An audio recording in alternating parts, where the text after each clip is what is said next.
Well, when it comes to art, it's really hard to put a value on the time that someone spends. But really, it's real life, and they forgot to tell you that it was shitty. But really, they called it college. I hope you don't use that line. I'm going to. Opening. That's the opening shot right there. Hi, my name is Lee. I'm the creator of Byronics Entrepreneurial Design, and I'll just give you some background on the process. So, Byronics Entrepreneurial Design eventually will be a core network of entrepreneurs who are working together and taking accountability to take their skills to the utmost level and to really provide for their local communities with a lot of trust and communication. But to back up, like on where we started Byronics Entrepreneurial Design was really when I was in high school, and in which case I was 18.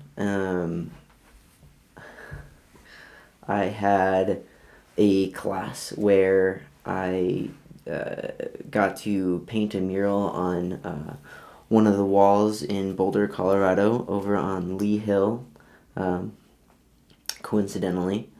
And in which case, it was one of these moments where I got to design a mandala from paper to the wall, from small scale to large scale, and then just spend hours developing the colors and the shades and the shape. And I actually was one of the last people to finish their projects. I was the last one on the wall as the sun's going down, and I've got a burn on my back that I didn't even pay attention to because I was just so in the moment of doing this painting and providing like this feeling and emotion of peace while I was doing it. And that was the moment that I realized that painting and creating was something that I really not only enjoyed, but found a lot of like peace in. Anything that I was going through at the time kind of just faded away into a nothingness, that I was just a part of the world and it was a part of me and I was creating something beautiful to add to it. And I hope to bring that aspect to other people and to hear more about what other people's experiences of that particular feeling are, and build Byronics Design from that point forward.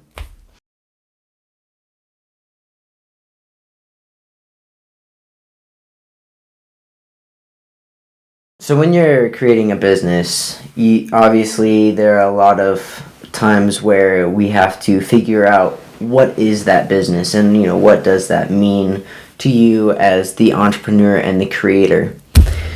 And I think a lot of that starts with a journey of self-discovery, and in which case I started my journey of self-discovery after high school when I started traveling around the country trying to find free information to build up my intelligence as a person through classes and stuff like that. So, for example, there was a time where I actually went to California right after high school and I did like a 3-day intensive workshop about emotional intelligence and just tried to pick up as many skills as I possibly could to understand people and why they do what they do, not just from like a psychological perspective, but from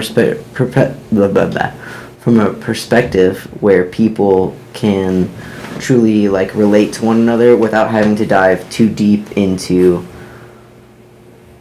who they are for and why they got to be who they are, but instead just to build a community together based on the common goal of changing the world in some positive manner.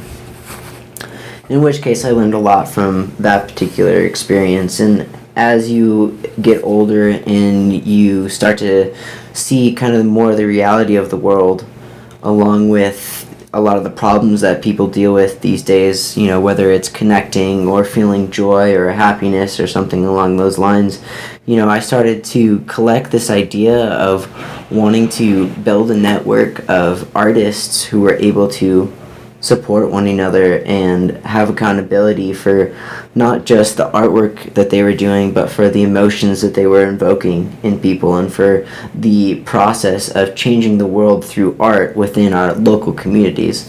And in which case, you can note that Facebook and Instagram like that are good apps, but have a lot of noise, don't have a lot of interpersonal communication between the local communities of where the art is, and because you're promoting your art to the whole world, there's not a lot of communication and availability to the local community that hopefully you would serve, and put back revenue into that local place.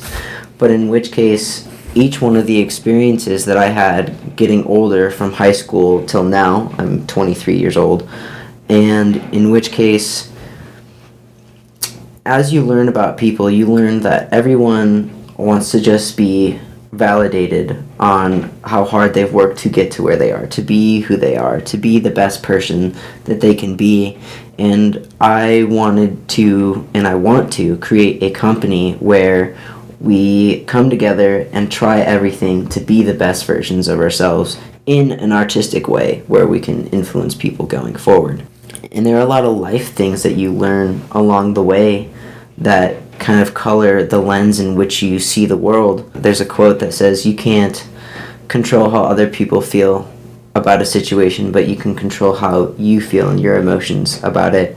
And coming together in a collective community of people who kind of like understand that and build each other up independent of how different one another are is really important, and kind of where I started to build Byronix Design and the idea and the mission statement of who and what we are and what we're trying to build.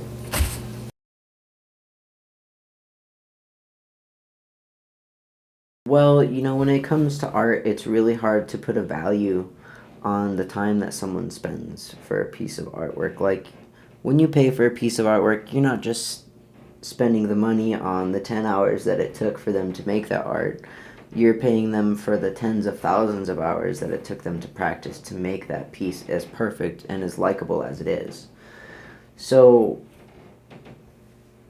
I'm hoping that as we come together as a collective network, we can kind of put together a discussion about, like, how is it that we want to be paid? Is there some other means of, trading that feels equally valuable? But if it's a monetary thing, then, I hope that we can kind of start to get a consistent flow based off of, like, memberships and stuff like that. And when it comes to an artist, there would have to be a certain base rate for whatever materials that they had, and then it would be up to discussion per piece of artwork as to, what they wanted to get paid and, what felt valuable to them. And to be honest, art will sell when there's meaning behind it. And, when people really put meaning and life into their work and creation, it will sell, and it can sell for any number of prices. It doesn't, to put a price on creativity is like putting a price on the air you breathe. So it's really hard to say. That would be an evolving door for sure. But there was a person that ended up selling a really quote unquote simple painting for like millions of dollars because there was value to it, because he called it something other than what it was that made people evoke a certain emotion based off of the painting.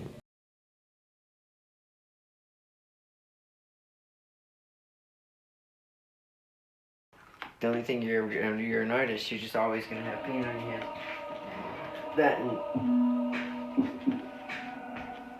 just paint doesn't come off very easily. That's how I felt about tie-dye. Whenever I would tie-dye for the camp, I would tie-dye like 3 times a week, and I just refused to wash, or try to wash things off, because in 2 days I'd just be covered in paint again, so I was like, F it. Whatever. I'm an artist. I'm painted.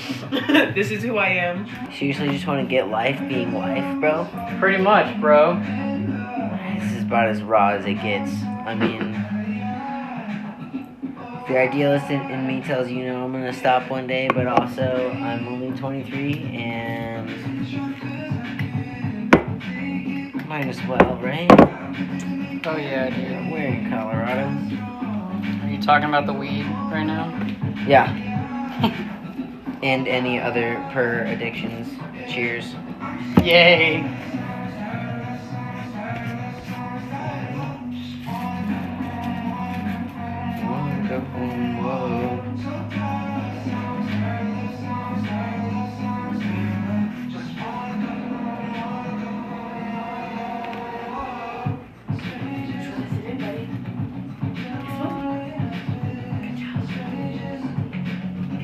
Is it okay if you're on video? I'm sorry. Yeah, I forgot you're to good. ask.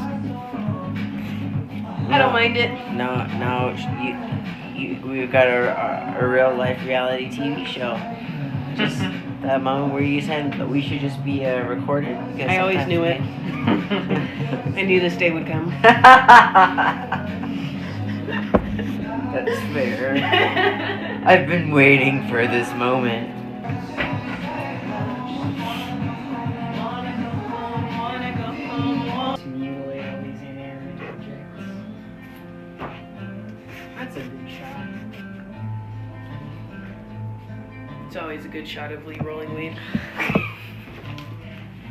What's that mean? It's the shot I like. She's like, that's what I like. That's my real fetish. That's the word I'm looking for. Rolling spliffs is your fetish? Hers. Seeing him roll spliffs is my fetish. Mmm. Because I don't have to do it. You see what I put up? I mean, like, what are you You know- putting up with? Okay, so listen. So she says that her That's sass. how I feel. I don't She know says about that her putting up sass is that, and the reason that I like it is because I'm a sadomasochist apparently. But I don't believe that. But He is maybe a a little bit. sadomasochist. At least when I'm in the gym. A masochist? I might be a masochist as well, bro. No, he's a sadomasochist. What's the difference? So sadomasochist is someone who enjoys inflicting pain onto others, and a masochist is someone who enjoys inflicting pain on themselves. So the fact that you enjoy me inflicting pain on you then inflicts pain on me, it means you're a sadomasochist. You like the whole cycle of the pain. Makes sense. That sounds like something I would do. Tis the truth.